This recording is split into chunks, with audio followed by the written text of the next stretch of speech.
This video has been prepared using an 840 DSL control system and Operate HMI to show how to set the pole angle on a synchronous motor with incremental encoder and reference mark. Synchronous motors with incremental encoders and reference pulse require a certain synchronism between the encoder and rotor when the reference pulse is used for fine synchronization. Siemens standard 1FT, 1FK, and 1PH synchronous motors are synchronized at the factory and no additional intervention is necessary. However, in the case of separate rotor stator sets such as Siemens 1FE and 1FW rotary motors, 1FN linear motors, or third-party synchronous motors, the relevant measuring system is installed by the machine or spindle builder and is not necessarily synchronized.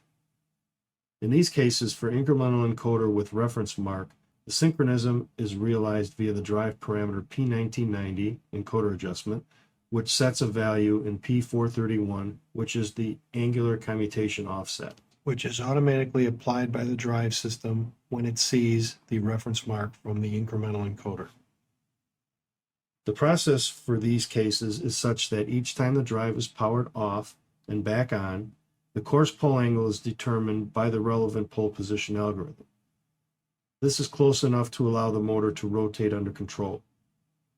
When the motor rotates and sees the reference pulse from the encoder for the first time, the drive switches to fine synchronization and uses the value in P431 for synchronism via the reference pulse.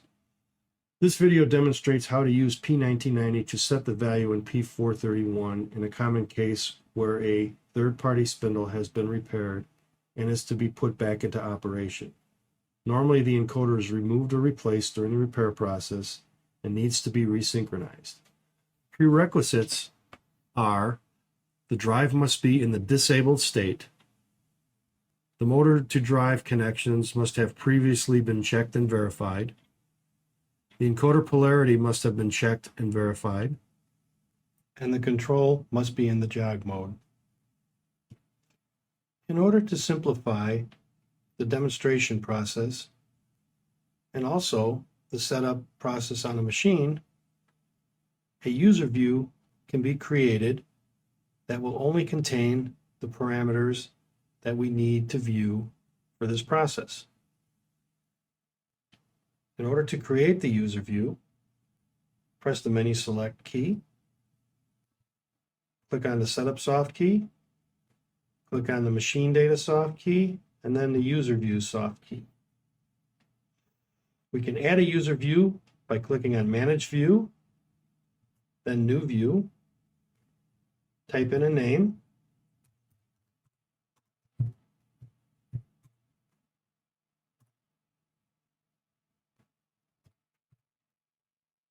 and then the OK soft key.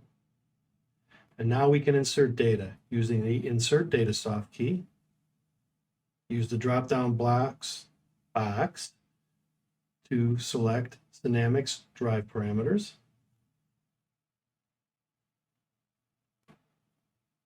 And now we can select the first parameter we want, which is P10. Insert.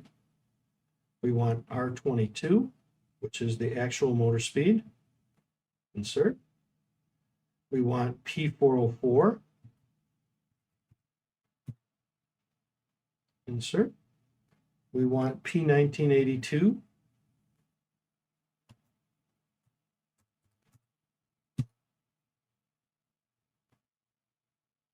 (1992). 431. You can see they don't need to be in order. 1983.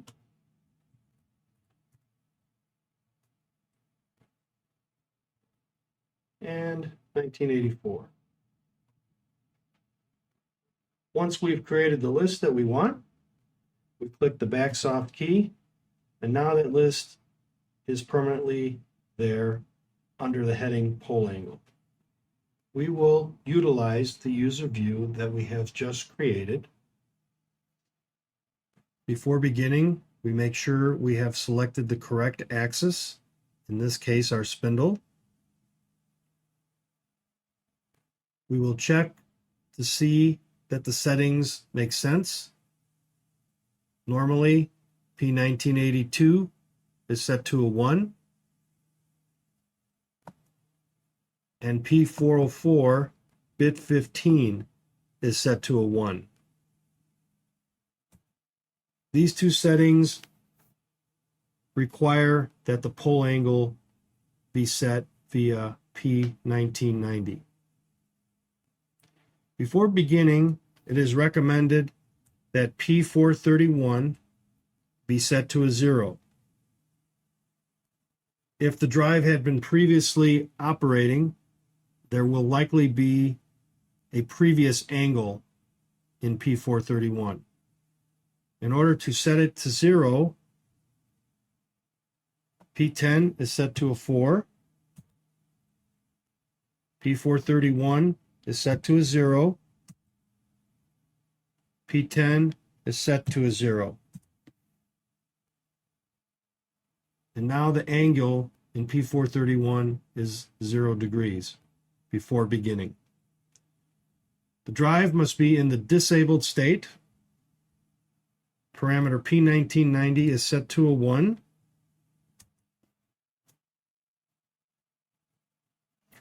The message 207971, drive angular commutation offset determination activated, appears. Then the drive must be enabled. When the drive is enabled, the course commutation angle will be determined by the drive. Enable the drive. And now we must jog the axis until we reach the reference mark. When the reference mark is seen by the drive, parameter P1990 will automatically set back to 0, and a pole angle will appear in P431. We're going to slowly jog the motor. And now P1990 has been set to a 0. P431 has a pole angle. The message 207965 appears, indicating that the drive data needs to be saved. We click on Drive Parameter. Make sure we're on the correct drive. Click on Save Reset. Click on Save. Click on Current Drive Object. Verify the message at the bottom that indicates that the drive has been saved. Be sure that the drive is disabled. And perform an NCK reset. After the NCK reset has been completed, we go back to User Views, and we can see the pole ID diagnostics shows that the course synchronization has not yet been carried out. This is because the drive is not enabled. When we enable the drive, the course synchronization is carried out via the pole position algorithm, and the drive is in course synchronization. We will now jog the axis until the reference mark is seen. When the reference mark is seen, there will be an indication on bit 15, and then bit 8 will show that fine synchronization has been carried out, as P431 will be applied as an offset when the reference mark is seen. Jogging the axis. Now we see that the 0 mark was passed, and we are in fine synchronization. We should be able to jog the motor in both directions without any faults. It's plus direction, minus direction, and there are no faults. The last thing to do is to check the pole angle consistency. This consists of setting P1983 to a 1 and then reading out the value in R1984. We record the value in R1984, and then we move to another physical position via jogging the motor. We test again via making P1983 a 1, reading out the value in R1984. Generally, we recommend testing about 10 different physical positions of the motor shaft. The goal is for R1984 results to be centered around 0 degrees with an even split of plus and minus values, with the maximum plus and the maximum minus difference being no more than 10 degrees. We'll check a few spots here as a demonstration. We make P1983 a 1, press enter, and we get a pole angle value here in R1984. We rotate the motor to another spot, and we make 1983 a 1, and R1984 reads out another value. Record the value, move to another spot, and test again. Once we've tested about 10 different positions, we check the angular difference, biggest plus number versus the biggest minus number, and the difference between the two should be no more than 10 degrees. Peak to peak with the mean value of 0. When this is the case, the process setup is complete. The motor should be fully operational. Don't forget to make appropriate archives. Thank you for your attention. We hope this information is helpful.